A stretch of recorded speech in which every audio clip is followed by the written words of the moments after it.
Hello అందరికీ. ఇవాళ మనం గరం మసాలా ఎలా ప్రిపేర్ చేసుకుందామో చూద్దామండి. గరం మసాలాకి కావాల్సిన first garam masala items masala items అన్నీ కూడా మనం ఫస్ట్ డ్రై రోస్ట్ చేసుకోవాలి. స్టోర్ బాట్ గరం మసాలా కూడా బాగుంటుంది, కానీ దాని స్మెల్ ఆ టేస్ట్ మనకి ఎక్కువ రోజులు ఉండదండి. అలా కాకుండా మనం ఇంట్లో చేసుకుని ఒక ఎయిర్ టైట్ కంటైనర్లో ఉంచుకుంటే మనకి ఆ స్మెల్ కానీ ఆ ఫ్లేవర్ కానీ చాలా రోజుల వరకు పాడవకుండా ఉంటుంది.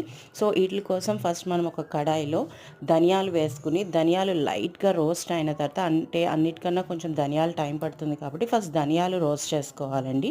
ధనియాలు లైట్గా వేగిన తర్వాత ధనియాలతో పాటు మిగతా ఐటమ్స్ యాలకులు, అనాస పువ్వు, జాపత్రి, సాజీరా, లవంగాలు, దాల్చిన చెక్క, వీటితో పాటు ఒక చిన్న ముక్క జాజికాయ అండి. మొత్తం కాయ వేయదు, చిన్న ముక్కే వేయాలి, లేదా ఫ్లేవర్ మారిపోతుంది.